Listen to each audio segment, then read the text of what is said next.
All right, so the book that I wanted to share with you guys today is called Seeds in Trees. And there's a lot of symbolism in this book, meaning that there are words or phrases or even images that symbolize or stand for something else. And so, seeds in trees, even just looking at the picture here, the top looks very different than the bottom. And so, as I'm reading, I want you guys to be thinking about what might the seeds symbolize as far as things just in real life that we might ourselves encounter. In the land of the king lived a special young prince who loved climbing his trees and playing with friends. He lived in a castle overlooking the sea. He played in the field with his two kinds of trees. He carried a satchel slung low on his waist to contain all the seeds he might want to exchange. Each seed was a word that someone had spoken. Each seed was collected, a trinket, a token. It didn't quite matter from where it had come, a stranger, a friend, a whisper made up. He rose every morning to water the seeds from each of the words he'd already received. When someone spoke nicely, not anything mean, they'd hand him a seed whose essence was green. But sometimes the seeds would come bringing pain, seeds of dark color whose trees produced shame. Several dark seeds grew quickly, then withered. Others remained to grow slowly, unhindered. At the end of each day, he'd admire the seeds and go plant the new ones and play in his trees. So think about things that you might hear, whether it's a whisper, whether it's something said at recess or at lunch. Think about those things where, in essence, it might make you feel good. It was spoken nicely. And then there are those things that might stick with you, where the word doesn't have prickles like a thorn would, but it sticks with you and it doesn't make you feel very good. The trunks and the branches of dark trees were laden, meaning like full, with thistle and thorns causing pain as he scaled them or climbed across them here. Climbing these trunks and these branches were tricky. Each part of the tree that he grasped was quite prickly. Each time the prince climbed, he was bruised and was slit. Yet trees are for climbing, so through the pain, he'd persist. He'd stick with it, he'd keep going. But each time he climbed his trees, clothed in green, he felt safe and healed, as those trees weren't mean. His green trees were strong, and they welcomed his touch. Their branches grew fruit he could eat or could clutch. He could sit at the base or climb to the peak. He could rest in the branches or play hide and seek. As years passed, he noticed his green trees were weakening. The trunks at the base of the trees needed strengthening. The soil had hardened as life was escaping, their canopy covered as his dark trees had shaded them.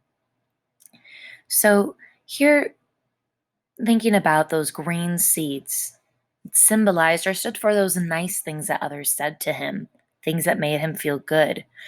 But over time, I'm looking at the root system underground, and it looks like there's those like prickly branches of those other seeds or trees that are causing these green trees here to not grow as well. What or how might that connect with when we are told something over and over again, something that's not very nice, something that's rude and makes us feel down? How does that affect us over time if we keep hearing that again and again? He would plant his green seeds and dark seeds beside, meaning right next to each other. Then they'd war with each other and try to survive. His green trees were strongest with plenty of light, but his dark trees grew stronger in the darkness of night. They shared the same water and sunlight to grow, but the dark trees were hiding the fruit that would show. The green trees caused life and peace to grow near, but the dark seeds killed soil and grew trees clothed in fear. The field the prince planted had started to show trees of two kinds, and the fruit that had grown. The fruit fell like seeds to the soil below, seeds to be gathered or given to sow, meaning to plant. The young prince grew strong and became a young man. He continued to plant the seeds handed to him. He invited some friends to come play in his trees, but some liked to play in his trees from dark seeds. He had one special friend who always spoke true, words filled with candor, meaning truth, as good friends will do. She never spoke harshly and never spoke lies. She always spoke lovingly, with gentle replies. She always gave green seeds and never took back. She never ran out. There was never a lack. Her satchel was filled to the brim, overflowing, with green seeds, not dark seeds, all for the sowing. So she's only got nice things to say, things that are true or genuine, speaking from the heart. And she's never taken anything back. The compliments that she gives come from her heart, and she's not going to take it back when she gets upset. She watched the prince plant and water his grove. She watched and she waited until asked to go. One day the prince said, "Hey, friend, come along." She humbly agreed and began singing a song. To the grove, we will look down below at the roots in the soil and the trees that have grown. We will care for your green trees and even plant more seeds, but your dark trees will fall as new life is sown. As he walked in his field with his friend by his side, the young prince took note as his trees came alive. Green trees were swaying to the sound of the tune, but the dark trees stood stiff, clenched their fists, and seemed rude. After years of planting and watering seeds, they'd grown into tall and powerful trees. The prince reminisced, meaning thinking back about something, as he entered the grove. He thought back to each tree and the seed that was sown. He admired the beauty the green seeds created, but noticed at the roots the life had departed. His friend came prepared and brought tools along. The prince hadn't noticed, but his friend was quite strong. So this grove, meaning this group of trees and plants all together, the roots are now intertwining and connecting, and all of these seeds have been planted side by side. And so think here, what happens over time? We're hearing good things about ourselves, maybe by family or friends or just a schoolmate or maybe someone that we don't even know all that well. And so when we're getting these messages of nice and things that make us feel good and then things that don't make us feel so good, what does that do over time? And which ones or which comments win? Those compliments said by people that you trust and love, or that things that are said that don't make you feel good? Which wins? The tools that she carried were weathered and humble: a pickaxe, a saw, an old rusty shovel. The friend asked the prince to pick out a tree, one causing pain that he'd rather not see. So I'm wondering, was this tree here, when it says one causing pain that he'd rather not see, does that stand or symbolize for a memory that brings back something that someone had said? It had made him feel awful. And so even just thinking about it makes him remember all those negative feelings and pain all over again. The prince pointed up to one skinny dark mass. His friend said, "Watch this!" And then she took out her axe. With one mighty swing, the tree fell to the ground. Then his friend dug her shovel deep, deeply down. The root had to die and be plucked from the dirt. Then a green seed was planted and covered with earth. So taking out the bad, planting in the good. The prince exclaimed, "Can you cut down more trees?" His friend said, "Yes, I have plenty of seeds." So maybe she's got plenty of compliments and love to give.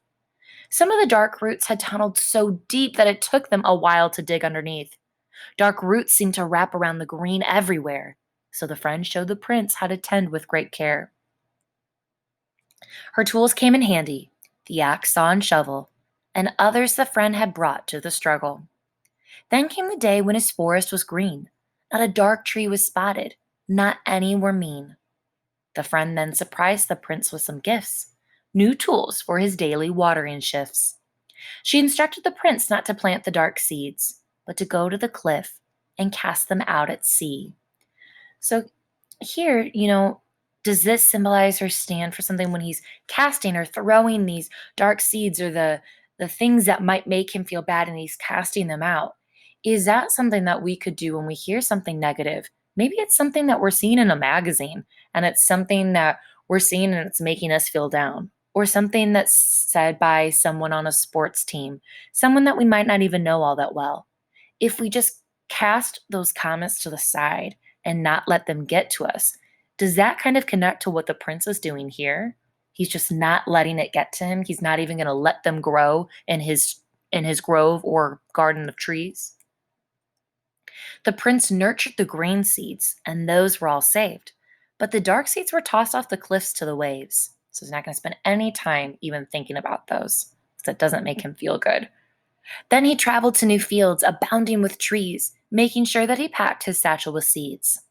To the grove, we will look down below, at the roots in the soil and the trees that have grown. We will care for the green trees and even plant more seeds, but the dark trees will fall as new life is sown.